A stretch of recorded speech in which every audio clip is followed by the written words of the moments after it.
जख्मी उन पाँवों का सफ़र अभी बाकी है, जख्मी उन पाँवों का सफ़र अभी बाकी है, भीतर से जो छू ले खबर वो अभी बाकी है, भीतर से छू ले खबर वो अभी बाकी है।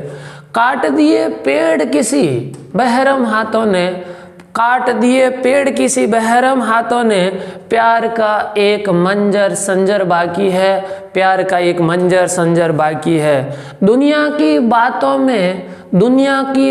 में सुबह की है मिलावट, दुनिया की बातों में सुबह की है मिलावट, माँ सी दुल्हार अभी बाकी है, माँ सी दुल्हार अभी बाकी है। एक कसम कस की जुबा जिंदगानी बन गई, एक कसम कस की जुबा जिंदगानी बन गई, कुछ कट गई कुछ अभी बाकी है, कुछ कट गई कुछ अभी बाकी है।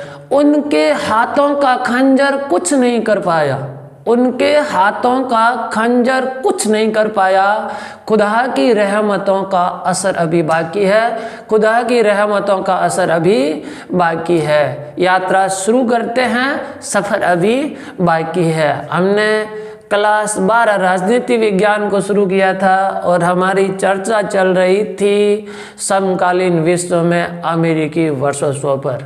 हमने इस पूरे अध्याय को 2 भागों में बांटा था। एक भाग के अंदर हमने लिया था अमेरिकी वर्चस्व से किस प्रकार निपटा जा सकता है, अमेरिकी वर्चस्व के क्षेत्र कौन कौन से हैं, और दूसरे भाग के अंदर हमने लिया था अमेरिकी वर्चस्व की शुरुआत को। तो आज हम दूसरे भाग को शुरुआत कर रहे हैं, अमेरिकी वर्चस्व की शुरुआत किस प्रकार से हुई। उससे पहले हम थोड़ी सी चर्चा करते हैं भारत और अमेरिका के संबंधों की। जब सोवियत संघ का विघटन हो गया, कब हुआ? 1991 में। और सोवियत संघ के विघटन के बाद 1991 के अंदर ही भारत ने उदारीकरण वैश्वीकरण की जैसी नीतियां अपना ली और अपनी अर्थव्यवस्था के अंदर खुलापन लाना शुरू कर दिया। दूसरे देशों के साथ अपने व्यापारिक संबंधों की शुरुआत कर दी, यूं कहें कि अपने बाजार विश्व के देशों के लिए खोल दिए। और इसके बाद भारत की जो प्रभावशाली आर्थिक वृद्धि दर रही, इस प्रभावशाली आर्थिक वृद्धि दर के बाद अमेरिका सहित कई देश भारत के सहयोगी बन गए और भारत के संबंध भी अमेरिका के साथ अच्छे बनने शुरू हो गए। अब भारत और अमेरिका के संबंधों की बात करें तो ये भारत और अमेरिका के संबंध बहुत ही जटिलता भरे हैं और किसी एक रणनीति पर विचार विमर्श किया जाना संभव नहीं है। इसलिए विद्वानों ने भारत अमेरिकी संबंधों की 3 संभावित रणनीतियां बताई है। कितनी रणनीतियां बताई है? 3 संभावित रणनीतियां बताई है। पहली रणनीति बताई है अलगाववाद बनाए रखे और अपना ध्यान किस पर लगाए? राष्ट्रीय शक्ति बढ़ाने पर लगाए। अलगाववाद बनाए रखने का मतलब भारत अमेरिका से अलग रहे और पूरा का पूरा जो अपना ध्यान है वो किस पर लगाए? राष्ट्रीय शक्ति बढ़ाने पर भारत अपना ध्यान लगाए।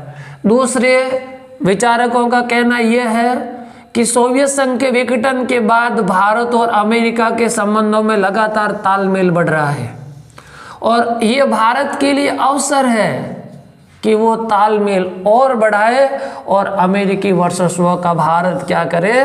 फायदा उठाए, संबंधों को और ज़्यादा मजबूत बनाए। और तीसरा मत यह, तीसरी रणनीति यह है कि भारत अपने नेतृत्व में विकासशील देशों का एक गठबंधन बना ले।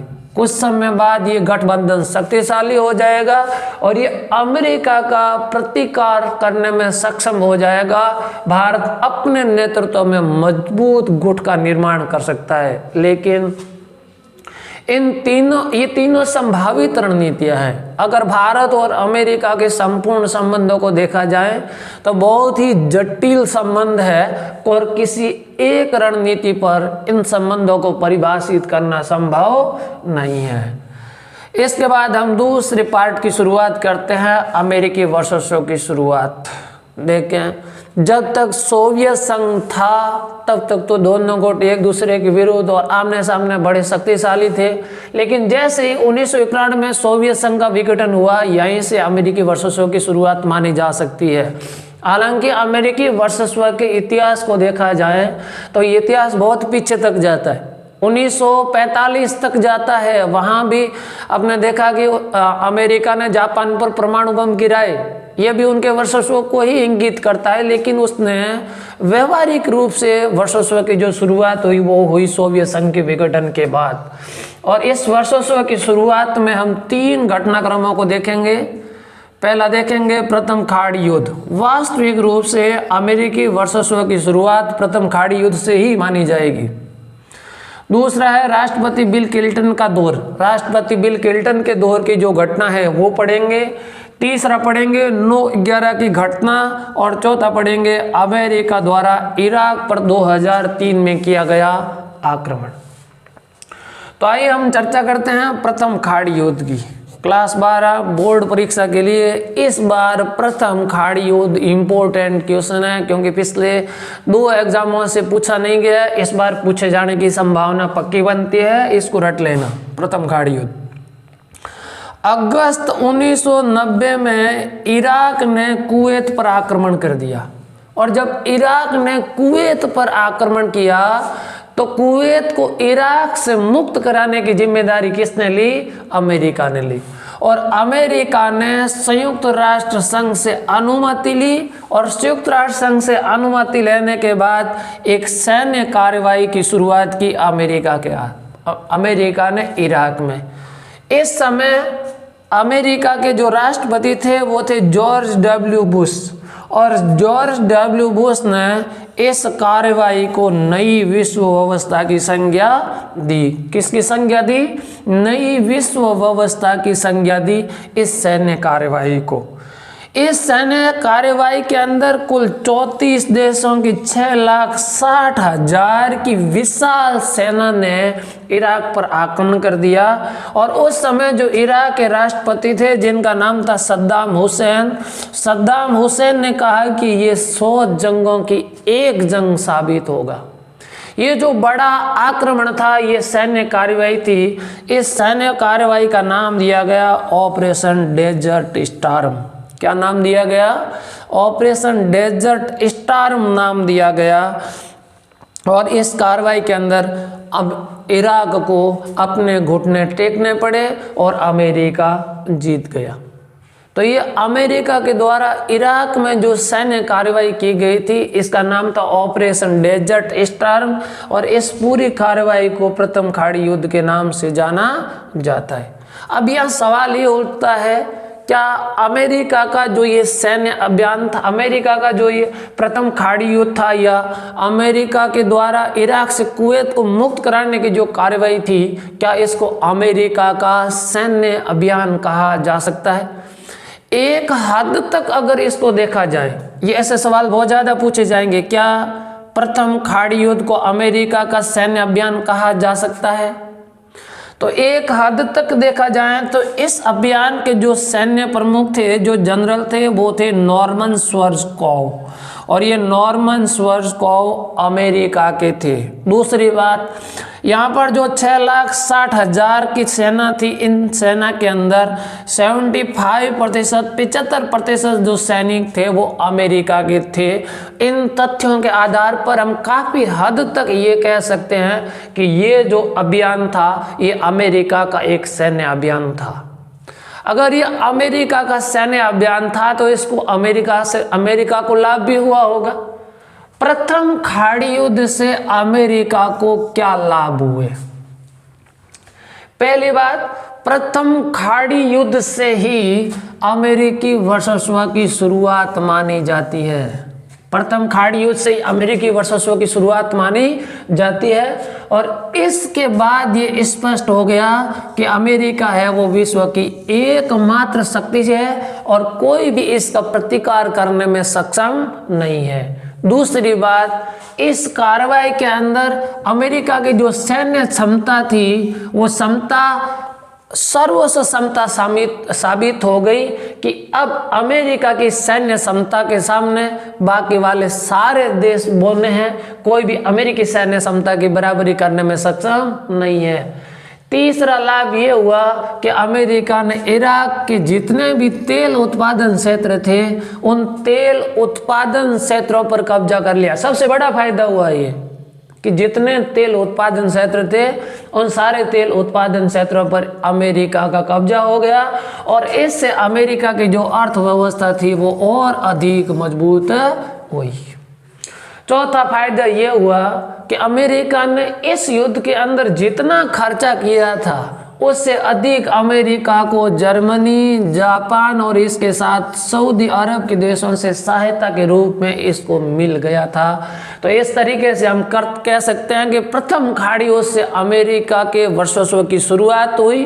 एक हद तक ये प्रथम खाड़ी युद्ध अमेरिका का सैन्य अभियान था और इसके अंदर सबसे ज़्यादा फायदा भी किसको हुआ? अमेरिका को हुआ। प्रथम खाड़ी युद्ध के बाद चुनाव हुए 1992 में और इन चुनावों के अंदर राष्ट्रपति जॉर्ज डब्ल्यू बुश है वो चुनाव हार गए।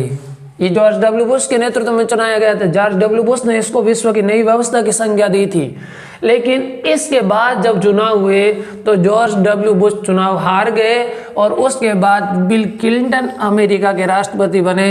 2 बार लगातार राष्ट्रपति बने, 8 साल तक अमेरिका के राष्ट्रपति रहे।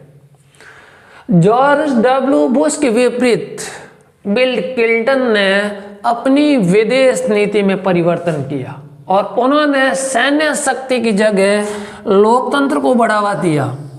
सैन्य शक्ति की नीति की जगह किसको बढ़ावा दिया? लोकतंत्र को बढ़ावा दिया।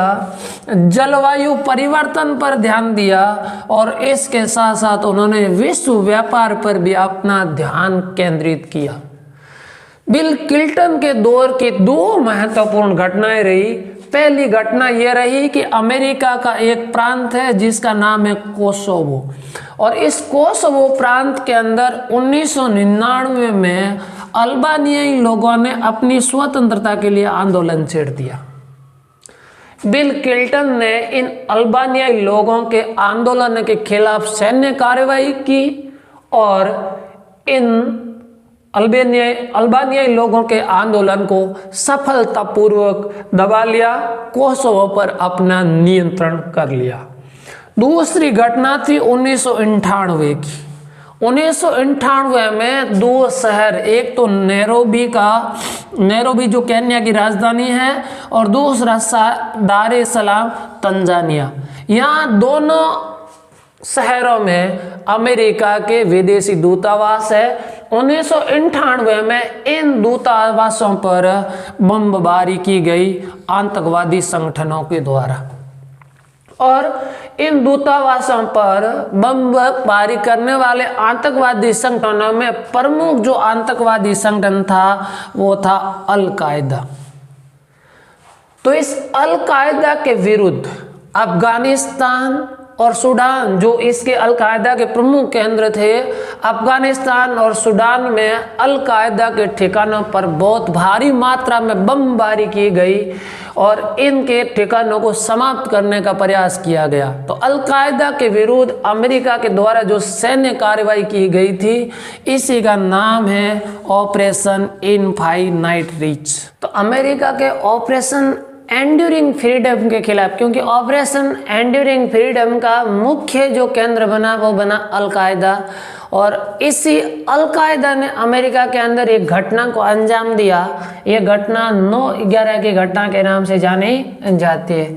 इसको 9/11 की घटना इसलिए कहा जाता है कि अमेरिका के अंदर महीना पहले लिखा जाता है और डेट बाद में लिखा जाता है। ये घटना है वो 11 सितंबर 2001 को घटी थी। हमारी परीक्षा में कई बार 9/11 घटना की तारीख पूछी जाती है सीधी। तो ये घटना कब घटी थी? 11 सितंबर 2001 को घटी थी। 11 सितंबर 2001 को अरब देशों के 19 अपहरणकर्ताओं ने, कितने अपहरणकर्ताओं? 19 अपहरणकर्ताओं ने अमेरिका के 4 विमानों पर कब्जा कर लिया और ये चारों विमान अमेरिका में 2 विमान न्यूयॉर्क स्थित वर्ल्ड ट्रेड सेंटर, जो अमेरिका का सबसे बड़ा सेंटर है, वर्ल्ड ट्रेड सेंटर के एक उत्तरी दीवार से और एक दक्षिणी टावर से टकराया। यानी 2 विमान है वो न्यूयॉर्क स्थित वर्ल्ड ट्रेड सेंटर के एक उत्तरी और एक दक्षिणी टावर से टकराया। तीसरा जो विमान था अमेरिका का रक्षा विभाग का जो मुख्यालय है वर्जीनिया स्थित पेंटागन में। ये कई बार पूछा जाता है अमेरिकी रक्षा विभाग का मुख्यालय कहाँ पर स्थित है, तो ये वर्जीनिया स्थित पेंटागन में है। तीसरा विमान अमेरिकी रक्षा विभाग के मुख्यालय पेंटागन से टकराया। और चौथा जो विमान था वो कहाँ टकराना था, अमेरिकी संसद से टकराना था, यानी अमेरिका की कांग्रेस, जिसको अमेरिका में संसद को कांग्रेस कहा जाता है, कांग्रेस से टकराना था। लेकिन ये चूक गया और ये पेंसिल्वेनिया स्थित एक खेत के अंदर गिर गया। अमेरिका की धरती पर यह हुआ सबसे बड़ा हमला था और करीबन इस हमले के अंदर 3000 से अधिक लोगों की जान चली गई। इसके बाद अमेरिका ने इस संपूर्ण आतंकवाद के खिलाफ, इस 9/11 की घटना के खिलाफ एक बहुत बड़ा सैन्य अभियान चलाया और इस सैन्य अभियान को ऑपरेशन एंड्यूरिंग फ्रीडम के नाम से जाना जाता है। किस नाम से जाना जाता है? ऑपरेशन एंड्यूरिंग फ्रीडम के नाम से जाना जाता है। और ये ऑपरेशन एंड्यूरिंग फ्रीडम 9/11 की घटना के खिलाफ चलाया गया और जिन पर शक था ये जॉर्ज डब्ल्यू बुश ने चलाया और इनका मुख्य निशाना बना एक तो अल-कायदा और दूसरा अफगानिस्तान स्थित तालिबान का शासन। इनको मुख्य केंद्र बना करके इन पर बहुत बड़ी कार्रवाई को अंजाम दिया गया। इसके अंदर चौथी बात लेते हैं, अमेरिकी वर्षों के अंदर अमेरिका द्वारा इराक पर आक्रमण। ये इराक पर जो आक्रमण किया गया था वो किया गया था 19 मार्च 2003 को। और इस कार्रवाई के समय, हालांकि इससे पहले अमेरिका ने नैरोबी और केन्या स्थित जो दूतावास थे उन पर हमलों के खिलाफ अल-कायदा के विरुद्ध जो ऑपरेशन चलाया था, उस समय भी अमेरिका ने संयुक्त राष्ट्र संघ से कोई अनुमति नहीं ली और इस समय भी कोई अनुमति नहीं ली। 19 मार्च 2003 को अमेरिका ने अपने नेतृत्व में 40 देशों का जो समूह था, जिसको आकांक्षाओं का महाजोट कहा जाता है, यानी कॉलिशन ऑफ विलिंग्स के नाम से जाना जाता है, इस महाजोट ने, इस महासमूह ने 19 मार्च 2003 को इराक पर आक्रमण कर दिया। और ये इराक पर आक्रमण करने के लिए उन्होंने जो सैन्य अभियान चलाया, इस अभियान को ऑपरेशन इराकी फ्रीडम के नाम से जाना जाता है। किस नाम से? ऑपरेशन इराकी फ्रीडम के नाम से जाना जाता है। कहा गया, दिखावे के लिए कारण बताया गया कि अमेरिका ने इराक के अंदर सामूहिक सामूहिक संहार के जो हथियार है, वेपन्स ऑफ मास डिस्ट्रक्शन है, इन सामूहिक संहार के हथियारों को समाप्त करने के लिए हम ये आंदोलन, ये जो आक्रमण है वो चला रहे, ये जो कार्रवाई वो कर रहे हैं। लेकिन वास्तविकता ये थी कि इसके अंदर अमेरिका को इराक के तेल भंडारों पर कब्जा करना था। यहाँ कोई सामूहिक संहार के हथियार जैसी मौजूदगी के सबूत नहीं मिले हैं। तो ये सारी की सारी जो घटनाएं थी, ये जो चारों घटनाएं थी, ये चारों घटनाएं अमेरिकी वर्चस्व को स्पष्ट करती है। तो इसी के साथ हम फैक्ट लेकर के इस सवाल को ख़त्म करते हैं।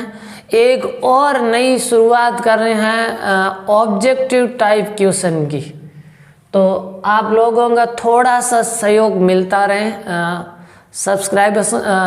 वो क्या कहते हैं उसको, सब्सक्राइब वाले बटन को भी थोड़ा सा दबा दीजिए, पेट्रोल जलता नहीं है। थोड़ा सा लाइक वाले को भी दबा दीजिए। क्लास कैसे है इसके बारे में थोड़ा सा कमेंट भी कर दीजिए, अपने फ्रेंड तक आगे अपने मित्रों तक भेज भी दीजिए। इससे कोई पैसा नहीं मिलेगा, कोई हमें फ़ायदा नहीं होगा। मैं ये बता रहा हूँ, जब ये आप आगे तक भेजते हो तो ये हमारा परिवार बड़ा होता है और इससे और ज़्यादा लोगों तक हमें पहुँचने में सुविधा मिलती है। तो थोड़ा सा काम ये कर दीजिए, ज़्यादा भारी भी नहीं है और ज़्यादा खर्चा आने वाला भी नहीं है।